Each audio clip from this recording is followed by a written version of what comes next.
All right, welcome everyone. We're Semblance of Sanity. I'm Caleb. I'm Jacob. And we're here, of course, for Hunter, episode 44. And we've got the beasts. What are they called? The shadow beasts? Well, yeah, shadow we've got beasts. the shadow beasts, and then we've got the Phantom Troop. The Phantom Troop beast. And Kurapika. Yes, and Kurapika. And company, of course. But this could get really interesting. How long do you think it's going to be before Kurapika steps in to get involved? I really don't know. It depends on what they want to do with these Shadow Beast guys, because do they want the Shadow Beasts, or at least a majority of them, to be characters after this arc, right? Yeah, see, I don't know. I would say no, but I would also say for maybe like one or two of them, yes. I would say for the majority of them, no. I think that this could be the part where we see how really strong the Phantom Troop is. Sure. And he just pummels 3 out of the 4 with almost no issue. And I hope any of the ones that do get pummeled die. Yes. I love the way they're bringing in characters very rapidly and giving us great, quick, just concise introductions to them, making them seem interesting. Yep. And then killing them off, because that way it makes the conflict seem way more real. It does. It does. I think also it much. helps keep things from getting too cluttered, because this is a show that has a number of characters. And I love having tons of characters that I have to try and keep track of. Right.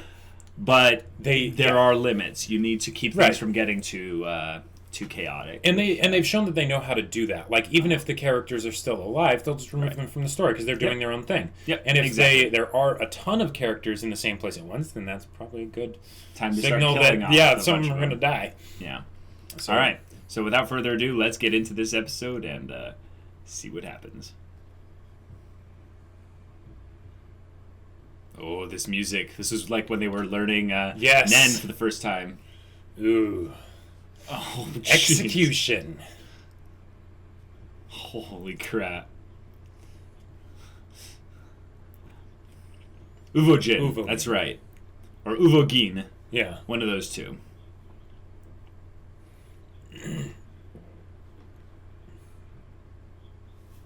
The Shadow Beasts. Yeah. The other thing that makes the Shadow Beast seem just cooler is the idea that even though they're probably just going to fight him at the beginning, they are going up a force that they're outnumbered by. Right. Uvo. That's a nice nickname. You got company. Yeah. Oh, here they come. Yeah, they were expecting this. They were expecting this. Yep. We were right. Mm-hmm. Oh. All according to Kaikaku. Yep. Yep. Called it again. It's rather selfish, isn't it?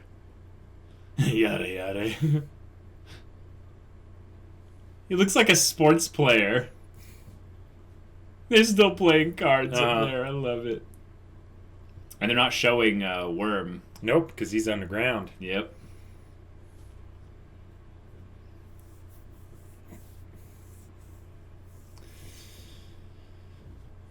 I like that they know, though, that it's okay, this is above our pay grade. Right. Let's just hang back. Well, at least for now, the Shadow Beast wouldn't. Where did you hide the merchandise? Yep. Yep. Dead. Yeah. Yep. Oh, that shot is great.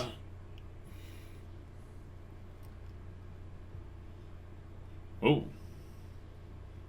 Oh, solid hit. But is that... Yeah. Oh! Yeah. Get back under the ground, dude. Get back under the ground. Holy crap. He's just an enhancer monster. This is what Gon will be able to be like later. He's going to drag him underground with him. Yep. Oh. Uh-huh. Nice. But he could just be stronger and just rip him out. Possibly. Yeah. But either way, it's kind of a momentary crowd control ability, so that they're not taking advantage of it, which means it's not going to work. Oh, crap. He's just going to shatter the ground. This is Ren. He's building up his he's building up his aura. Yeah.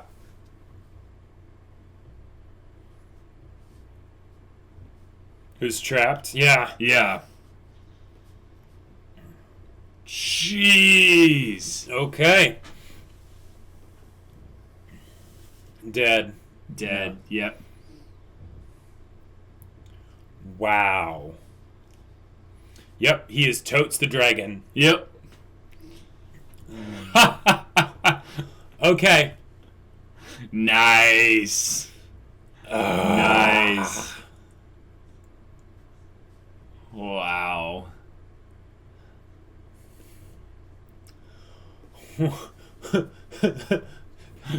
Melody's lips quivering, just astonished. Yep. I always wanted to see that happen when someone creates a crater and then they're like, oh, they're in the air now, so they have to fall to the center. Yep. Number 11. Now they All know. Right. Now they Well, know, now they know he's Troop. Phantom Troop, yeah. Yep. And his Kurapika will know as well. Mm-hmm. Yep. Yeah, here we go. Oh. Here we go. Melody's like, I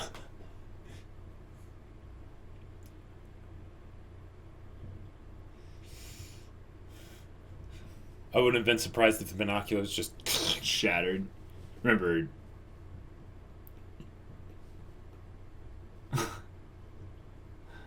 Yep. Very big punch. Mm-hmm.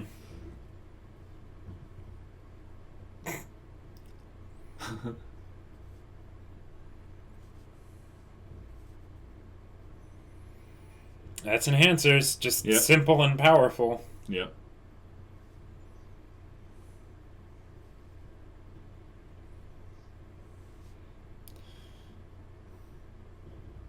Okay. 3-on-1. All right.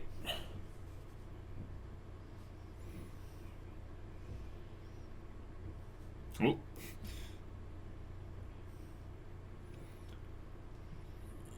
Okay. The little yup at the end. The little yup at the end. I love that. Oh. Oh, he's going to have some kind of poison in his bite. Some kind of... Oh. Hopefully, because that was like barely a scratch. Well, yeah, because Nen. Yeah. But they're not even looking. Right.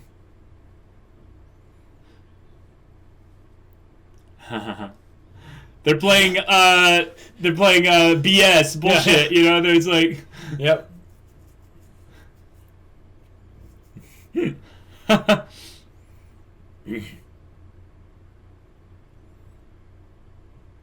But what if he just smashes you into the ground?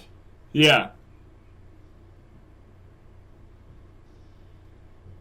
Oh. Right. Nice. Yeah.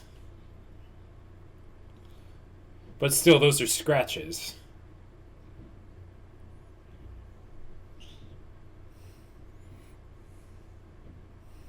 Yeah, he's starting to feel the Yep. the effects. Mm-hmm. Yeah. Yeah. But against an enhancer, that's probably like... Yeah, it's not going to be That's as his effective. strong suit. Yeah. You're trying to poison a barbarian, like...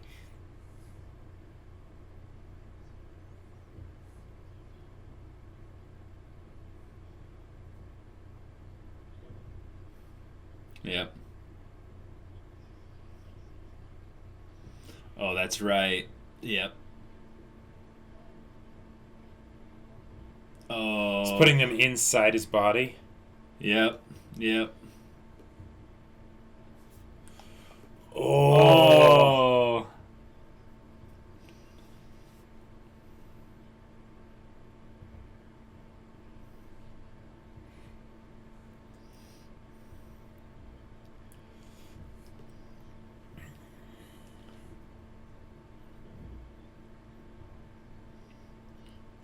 And he's dead.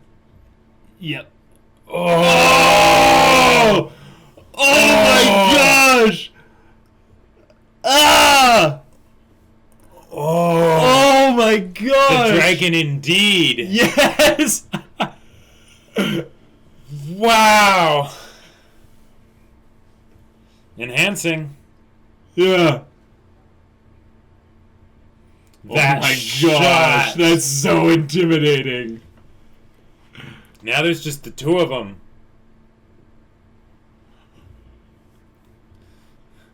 Yeah, they're gonna lose. Yep. Oh, yeah. Yeah. All right.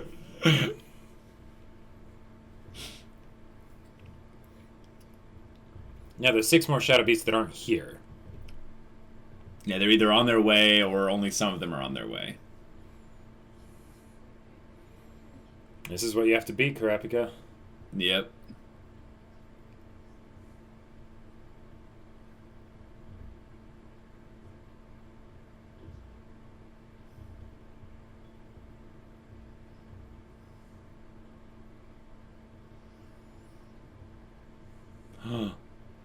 Is he inhaling air to just No do way. the concussive force? Oh my gosh. Oh my gosh. Oh, his 10 wasn't even enough to. Oh my Just gosh. overpowered him. Holy That crap. is legit. Okay, that is how you have someone that overpowers them, because it's not that he's like, oh, your poison's ineffective or your techniques don't work. Yeah. It's just with the whatever the little amount that he can do. Yeah. Nope. No, now is where you just run. Yeah. Don't get close. Oh! Oh! They could tell. Oh Yeah. my gosh! Holy crap. Hair What? can't block sound waves, No. and his head just explodes. Blood out of his eyes and ears, like... Oh, wow. Wow. And he just falls over. Yep. Yep. Yep. Yep. Yep. Sound is such a terrifying thing. Holy crap. Wow. That is terrifying. Oh, I just got just That is an chills. enhancer. That is an enhancer indeed. Oh my gosh. Yeah, give us a warning.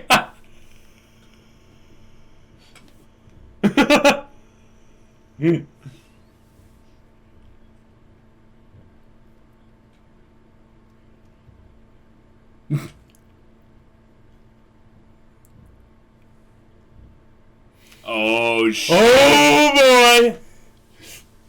He's like, I'm not letting them get away. I'm going to capture him. Wow.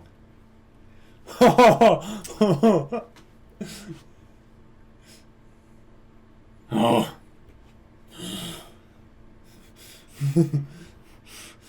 Take off the contacts.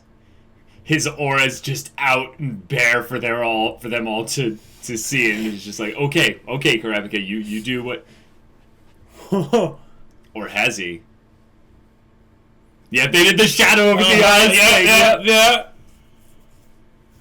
Oh boy! I don't know. Oh crap!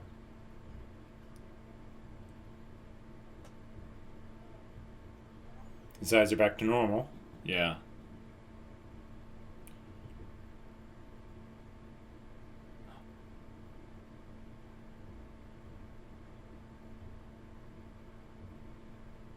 Whoa. Melody's a bard. Mm-hmm. Well, I mean, we knew she was Well, a music hunter. Yeah, yeah, but like, Whoa. Whoa, what is this technique? okay.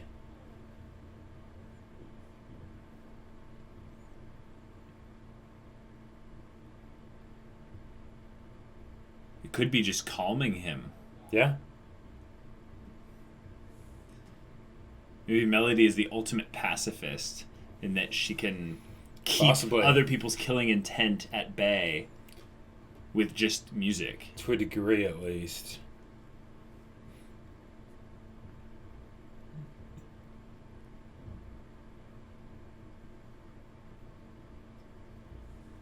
Yep, I knew it. It's a relaxing thing. Yep. Yep.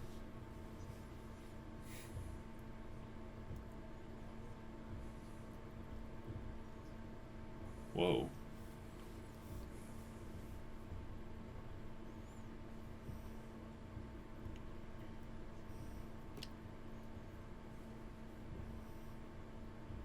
Thank you. Yeah. Yeah. Yeah, but I'm still gonna go. Mm-hmm.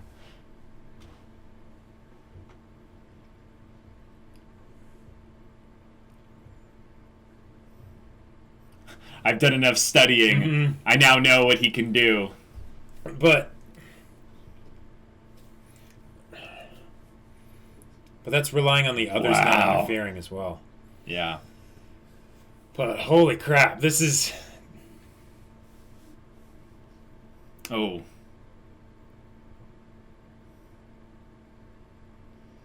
I'm so hyped right now. Huh.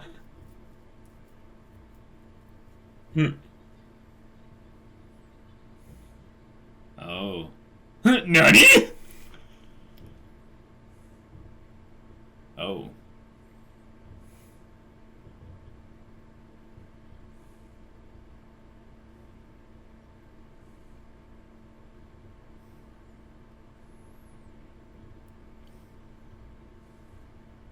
Ugh. Ugh. Fun. Yeah. He's like, hey.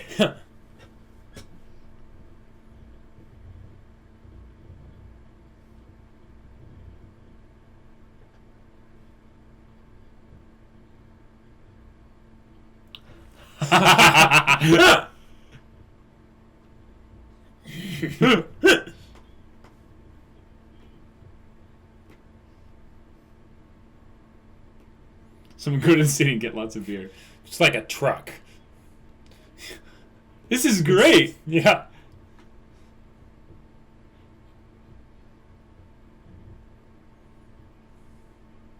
How will it not... Whoa. Whoa. Striking while he still has the tranquilizer in him. Yep. Okay. Nice. Oh, they're interfering. What did she do? Yeah. Maybe she just stuck it into his body, that way they can follow it or something. Right.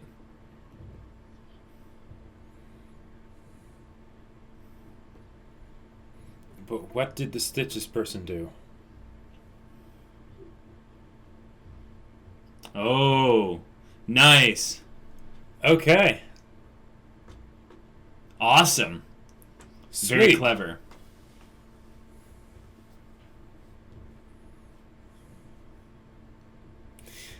Not a shadow beast.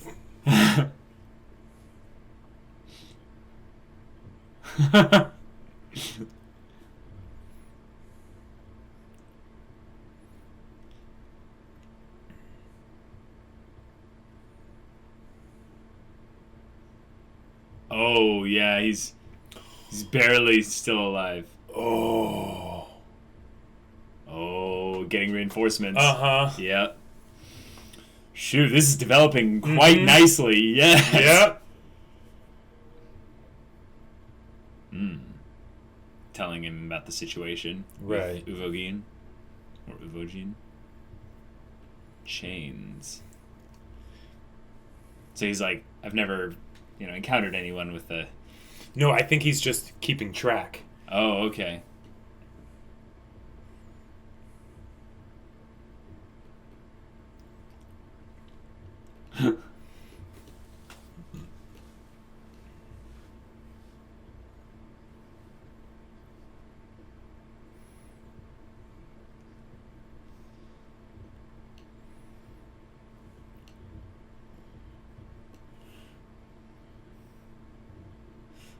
It's like Kurapika's flipping him off. Yeah.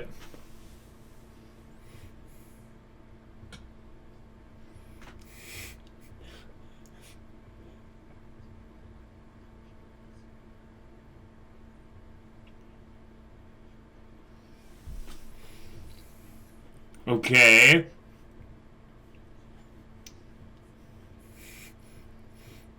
Oh, I have an idea. What? Maybe the chains use some kind of strength from the person. Power can only be used on the spiders. Why can it only be used on the spiders? Oh, okay. Yeah.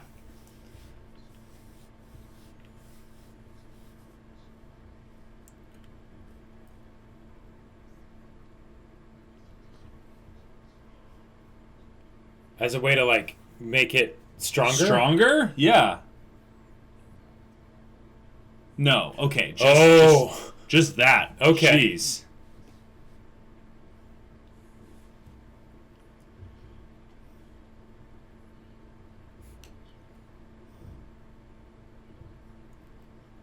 Whoa. Oh, because Nen is based on resolve, Yeah. right? Nice. Holy crap. Nice. I like it. I'm Okay. blown. That is clever. Whoa. Okay, so this is a tricky situation they've gotten themselves into. Indeed. You've got Kurapika, who's restrained Uvogin or Uvogin, Right. with a Nen type ability that restricts his application of it on which targets to specifically increase the resolve that he has so that the Nen might be increased. Right, with a death condition if he breaks it. Which is interesting because I wonder if that's the only thing making it stronger. Because I feel like that's going to make it a little bit stronger. But it's probably that combined with the fact that he really wants to get the Phantom Troop. Right, because like the way I think about it would make more sense for him to have a condition based upon something he could control. And I think this is a good one that he can control, like, very, very well. But it's also like, I don't know, it was impossible for him to predict that this would be the exact effect prior to setting it up. So it might not work really well against certain other Nen users and Nen types. Like it feels like not if against... it can hold an enhancer, then it's probably pretty good. Well, like, I agree, but I don't know if it's going to be very good against someone like the... like a manipulator or something? Yeah, or even just Shizuku, the girl with the vacuum cleaner. Sure. Yeah, what happens if the vacuum just starts eating the chains? Eat them? Yeah, like... Yeah. I mean, well, okay. If it starts eating the chains, well, Kurapika is a conjurer, so theoretically, unlimited chain works. It's just... Right, unlimited chain works.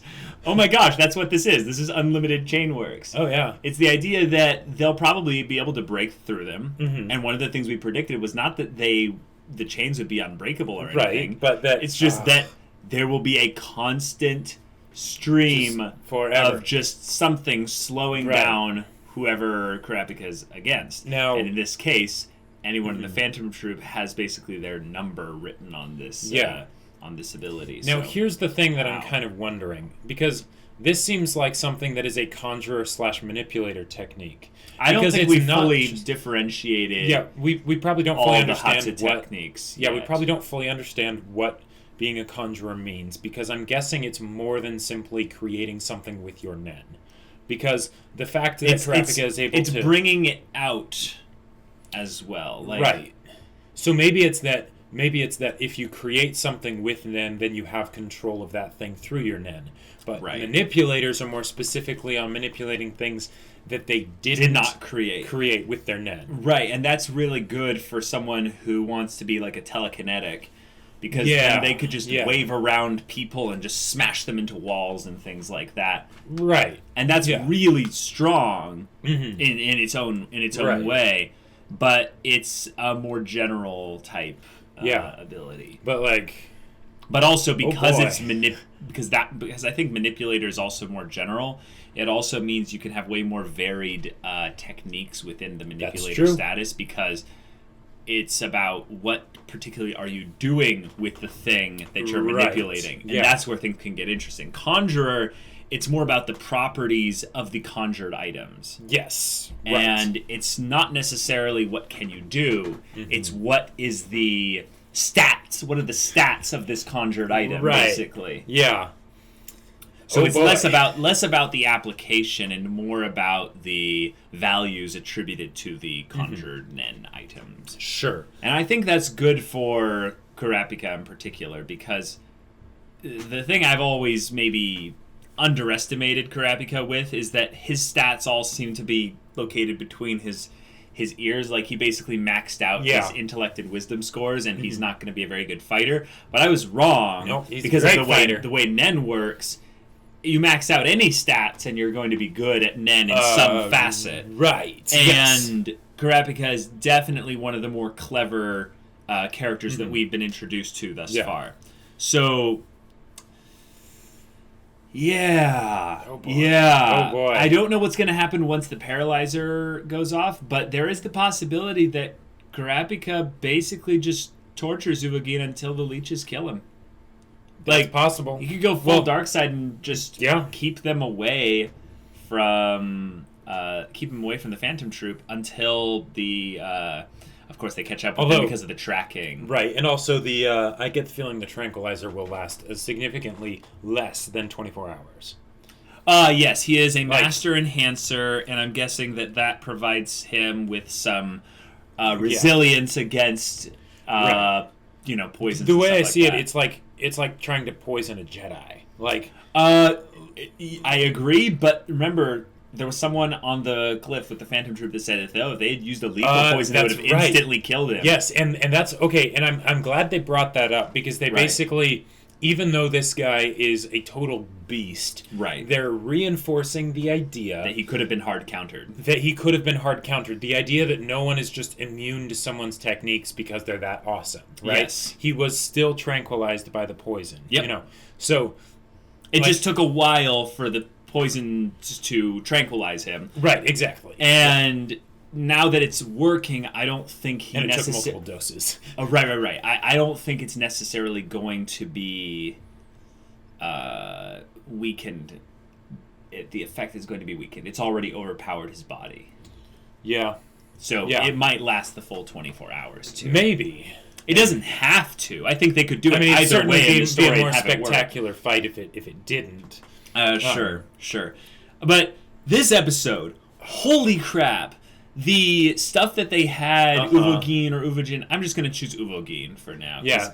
Uvogin reminds me of another character and stuff like that. So Uvogin, he bit the guy's face off. Well, basically, like half his head, just kind of, like a third, just kind of chomped it off. And it's just gone. Like, oh boy. Then I can imagine how bloody that must have been in the manga. Oh yeah. And then he just decides, and you know what? I'm going to shoot a bit of the skull that I broke off through this guy's hand and face. Through his Nen defenses. Yeah. Like, he put up his 10 like, shit, no, and boof. And then, oh my gosh. And then we thought he was going to do this.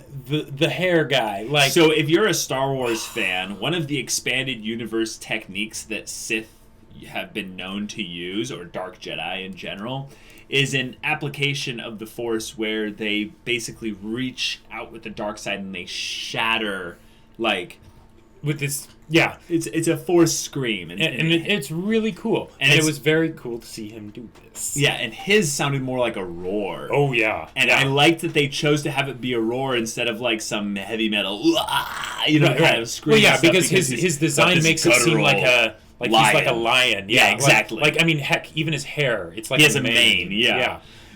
So that was awesome, and I love the way that the guy didn't explode or anything. Mm-hmm. Just blood came out of his ears, and he just fell slack. Like, right. If anything, he should have been rendered unconscious. Oh, I think he was while he was just. But I don't think he was killed there. Oh, really? Yeah. He Oh, could and have then shattered his he was eardrums. killed later when he like whipped him around and threw him. Maybe. I'm not sure. There's the possibility that he's still alive. Is my point. Sure. I mean, I suppose if the yeah, the if the worm guy is if the still worm guy alive. is still alive after all of that, then No, he might be dead though. He might have just crawled out there, made the call, and dropped. But dead. if he lived long enough to do that, then there is the possibility that the porcupine guy is still alive. I'm really glad that Leech guy died. That's disgusting. Yeah. I'm sure there's like a top 10 list out there of like most disgusting Hunter Nen abilities, but that one is the most disgusting for me so I far. love that these are so creative though. It's just like it's just making me think like, oh man, now I'm really wanting to think like, what would I what could you do next? Yeah. Like, well, and like if I'm a manipulator, like what techniques would I want to make up? Like, you know. Yeah, you can see the huge potential for an RPG or a tabletop RPG or anything with this type of setup. Insane potential. You could even set up a really cool game system where once someone starts learning Nen, they go through kind of a test of sorts that determines every single factor of their Nen ability, but it's not something that they can necessarily choose. Because them, finding out what branch they on the hexagon, right, but it's not necessarily just their Hatsu branch that they get. It's also the strength of their Ten, their Zetsu, and their Ren, and then also in combination, like some of the techniques that end up being more inclined towards, to where when they're choosing their technique, so to speak, they would get like, maybe like 6 to 10 options. Okay. But it's really all of them have the same flavor of a specific style to show how unique people can be with regards to Nen. Because otherwise, I feel like if you made this into a game, unfortunately the game system could be broken and people would come up with their... Like, this is the best of all the techniques. Right. I stop time and then transport people into alternate dimensions while shifting my own body through space-time. And that is why you would have a game master to keep it all in check. Just like in the case of this show, you have the creator who's saying, like, all right, I'm going to come up with all these awesome things. And even though, like in the case of Uvogin, he might be totally busted in one area... Yeah, he's just busted in the one area, And he uses it to vary techniques and stuff, but he's also the barbarian, so he's not going to be having much fun when they're not fighting. Right. The way can we go back to fighting, please? The way I think of Uvogin is he's like that meme of the when all you have is a hammer, all of life's problems start to look like nails. Like, Yes, that's very true. And then you give the hammer to a barbarian who maxed out his strength and everything. Yeah. Mm-hmm. Right. Me smash, boom, boom.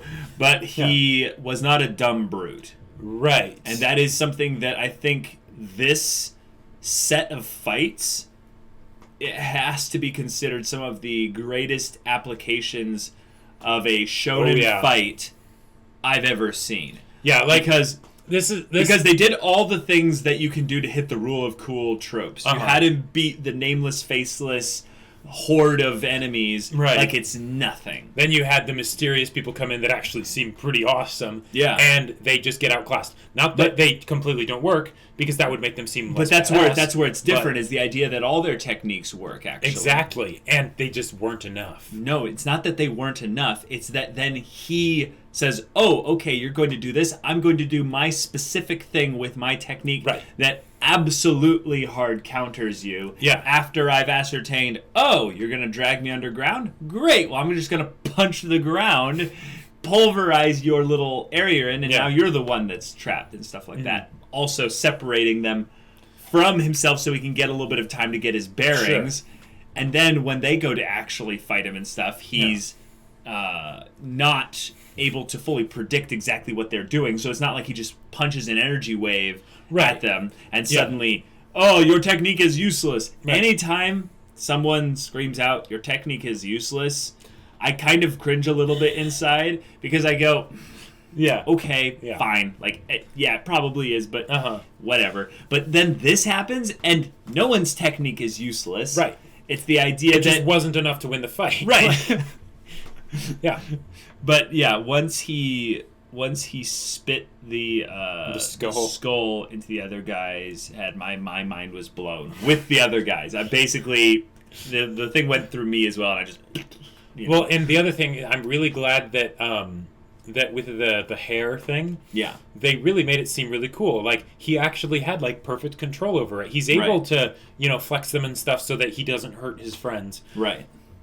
But then it's like, okay, that wouldn't let any normal attack through because they're too close together. But what about, like, no particles, but what about waves? Like... And if I think about it, if he was going to spit the skull at him, he might have been able to... He might have been able to block it. Oh, yeah, I think so. Yeah, and I think even if he wasn't able to block it, he might have been able to redirect it, like, away from any... Like, any important areas and stuff like that. But once he started roaring, my jaw just dropped, just like... Are you kidding me? That was so cool. That is genius. I'm just glad to see this is what one Phantom Troop member can do. Yep. He is obviously the rule of cool, barbarian brute with all the stupidly strong strength, and he's just like gone in that he's an enhancer.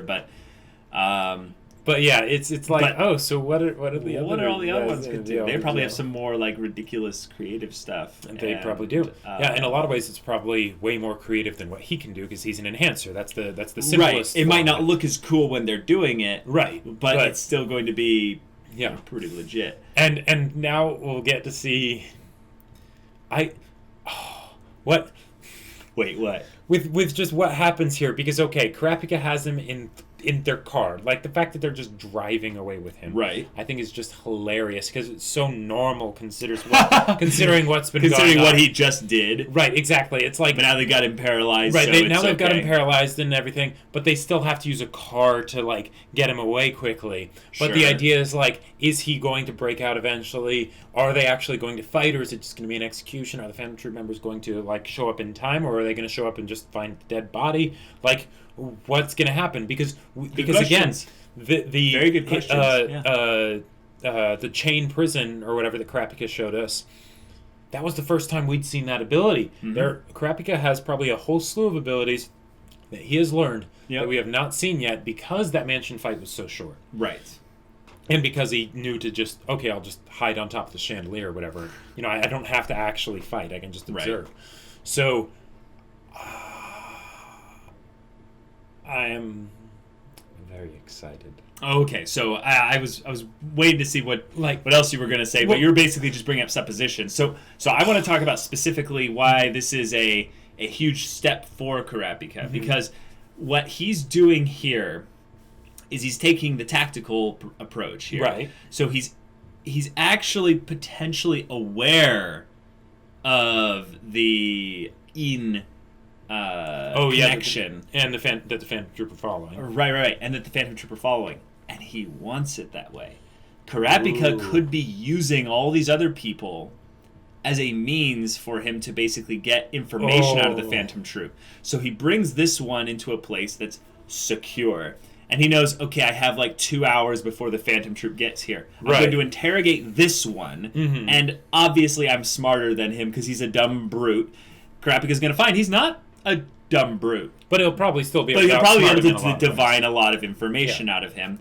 Then once things, it's about the time's about to go down, Kurapika will just peace out. And maybe kill him or something, or what have you. Yeah. But that might be the point where we realize, whoa, Kurapika, you. And I think this is just one scenario that goes this way, but I think it's so perfect for Kurapika if he does this. I know he sometimes seems a little bit like lawful good with the chaotic neutral as them. his like alter ego, But no. Like Kurapika, actually, now that I think about it, his red eyes thing is actually more of just a lawful evil, kind of the vengeance kind of thing. Right. But Kurapika, I don't think is lawful good.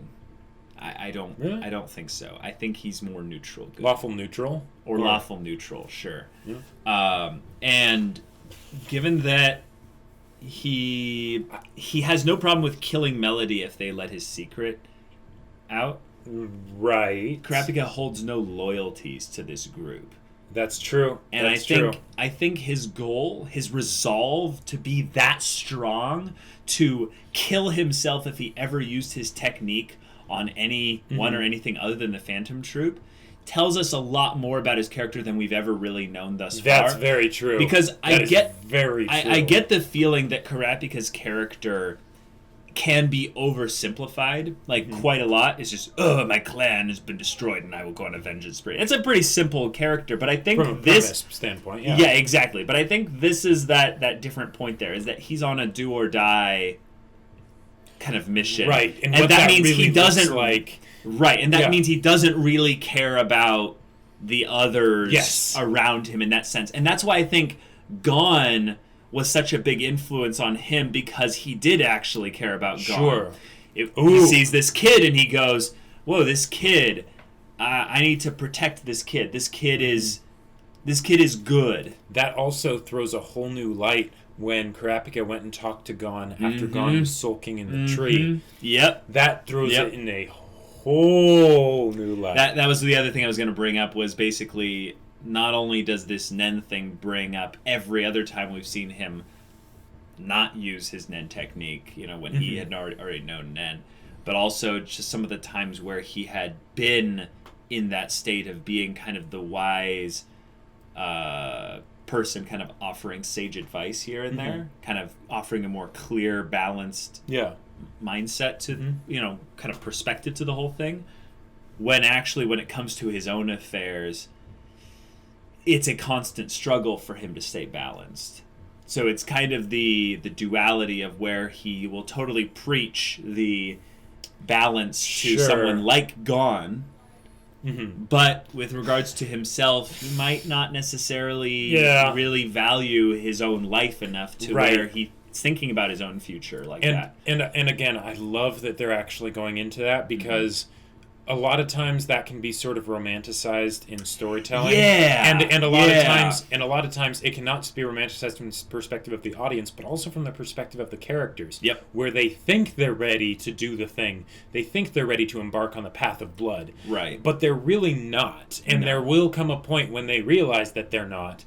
But sometimes that's too late. Yeah. But then when maybe it's not, then the audience is kind of left wondering, so what was all that awesome talk about, waging war and doing all this crazy stuff, when now they're getting cold feet? So now, since Kurapika seems like the character that will not have those issues, instead it's this chilling, kind of terrifying thing of like, oh no, he really means it. Yeah. Like, he would rather die than give up on his goal. And I think that's the point, is that Kurapika, if he doesn't end that resolve at some point, it will end him. It will end him. And I think that's important to kind of bring the point up, is that this show is mostly about Gon and Killua, but by them choosing to bring this much focus to Kurapika, it's almost a death flag. And I'm not going to say like an actual legitimate thing where I think Kurapika's going to die, because I actually don't think he will. No, I don't think so. But he was brought up at the very beginning. I think he's going to get brought very close to the point of death at some point. Yeah. Very soon. Whether it's a physical death or a moral death. Right. Or a story death, in that Kurapika will exit almost completely from the story after this point. Right. Because he'll need to go on a path of redemption, a path of finding himself again. Yeah. It's kind of the joke of, the Princess Bride. Yeah. It's I devoted my entire life to revenge, but now that it's over, I don't know what to do with the rest of my life. Yeah. And have you ever considered being a pirate? Yeah, exactly. Yeah. And that aspect of Kurapika's character might need to be brought up once things get a little bit. And that'll be great to see. The journey is going to be wild and crazy, I get the feeling. Yes. It certainly is so far. Right. I also really liked how they decided to show the Phantom Troop's leader and have him murmur chains. Yes! I still don't fully get it. You said that he was basically using that as a memory log to go, okay, chains. Yeah. But I think of that and I go, no, that's tied to something. And here's my crazy thought, right? What if some people from the Kurta clan could use Nen? Okay. And chains was like a thing that they What did? if Kurapika's family, or a specific family member that Kurapika cares about, that was brutally murdered by the Phantom Troop, used a Nen technique that was like chains? Sure. And Kurapika's using these chains or maybe, as an honorific kind of remembrance thing for that dead family member. Or maybe it could also be something where maybe the chains were used against the Kurta clan. Maybe before their eyes were gouged out, they were all chained up. And now the chains are coming back. I like that even better. It's maybe a thing of where Kurapika is mocking one of the Phantom Troop members' techniques. And it's also a threat, basically saying, I remember. Yeah, I remember, and I'm coming for you. Yeah. I am very curious to see what that would be like. Also, because it would be fun to see someone who has a very similar technique to someone else in the show and have them fight and have them bring up, wait, our techniques are very similar, but they're actually not, anything close to the same, because one of them is a manipulator and one of them is a conjurer. It's a very different thing. This is another thing that I want to see. They've mentioned that, the Phantom Troop has been getting new members and stuff. There might not be number 8. Right. So there might not be very many Phantom Troop members that were around when the Kurta clan was destroyed. Sure, very good point. But we need to see some that basically recognize that Kurapika is from the Kurta clan and they're on their revenge spree. We need to see someone specifically among the Phantom Troop that maybe Kurapika recognizes. I mean, he probably wasn't there, that's why he's still alive. But yeah, I get the feeling that Kurapika is alive because he was Mosesed out of the area, or there's some kind of specific reason that... But either way, I want there to be a point where a connection is made of, it's not just the Phantom Troop, but this person specifically, or these people were there and helped gouge the eyes out. Yeah, I feel like once Kurapika faces down a group of the Phantom Troop and he goes red eyes, people will go, oh, I think I figured this out. I think I understand. You must be that Spanish brat I taught a lesson to all those years ago. Yeah, exactly. Yeah. Revenge stories start to have the same rhymes and rhythms and things like that. But I like when you bring up these specific things within the context of kind of a more creative, complex shonen, because these interactions within the fights go beyond just the will and the resolve and the strength. It goes into some of the cleverer things, some of the subtle things, the perception, the counters, the movements, the underhanded stuff. Right. And I feel like that makes Kurapika a lot more dangerous, for the Phantom Troop. Absolutely. But it also makes me kind of excited about the idea of Kurapika succeeding. Right, because it's like he's taking someone on that's above his weight class. Right. But because of his planning and preparation and all that stuff, he just might be able to take them down. Well, yes, and you don't think he's going to be able to take all of them down because one, Hisoka's in the group. True, but also you can't account for numbers like that. Even in this fight, the Shadow Beasts were coming at Uvogin one or two at a time. 3 at a time at one point. Well, but at the one point there was the one guy that was on his arm, but then it was basically... So the rabid dog guy was biting him, jumping back and biting forth. him and jumping back and forth while the leech guy was doing his thing. The leech guy waited for the paralysis to set in so that he could go in and just finish the job. But the idea... So they were working as a team. Oh, yeah, they were very much working as a team, but the idea is that if you had, say, 5 people that all struck at simultaneous times against one person... Yeah. They would need something special to get out of that, right? It's not something where you can just, dodge all at the same time. Unless the power gap is extreme, right? Who knows? So it's like that's one of the things that I get the feeling this show will do very well. That it will, because like a lot of times in stories there will be the thing of like the one person against an army, like they did with Uvogin here, and the power gap was extreme, so it worked, and that's great. But I hope it doesn't become a thing where you have one Nen master against an army of other like good Nen users, and having them just wiping the floor with them. That like, could still happen, though. Like it could still happen, but I'd want it to be like, and I know they will handle it well, but because that can seem similar to like energy blast type stuff. Oh, but I don't think HunterxHunter will go full energy blast stuff until it's warranted. So right, yeah, and even they'll probably use it very sparingly. Yeah.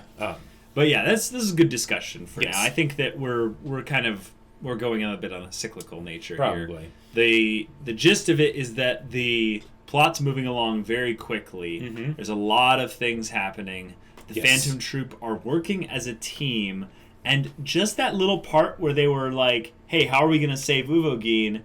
Like, oh, you need to drink a lot of cold beer because I've analyzed the ammonia levels of, what this thing would require to incubate in your liver. Right. And then, all right, you go get a bunch of beer. I want it cold. Don't be greedy. It's whatever. I love that kind of banter. Yeah, it's with the antagonist group. Yeah. Because it makes them feel like real people. Right, it's giving them a sense of camaraderie, which is not something you usually see amongst the antagonistic people. Yeah. So hopefully there's going to be more of that when they're on the chase, which will be pretty fun as well. Yeah. All right, guys, if you want to see the next 2 reactions to our HunterxHunter episodes, go check out the link in the description below for our Patreon. And also coming with early access is access to our Discord, where you can chat with us about storytelling, HunterxHunter, or whatever. And yeah, we'll see you all there. But until then, we're Semblance of Sanity. I'm Caleb. I'm Jacob. And we'll see you all next time.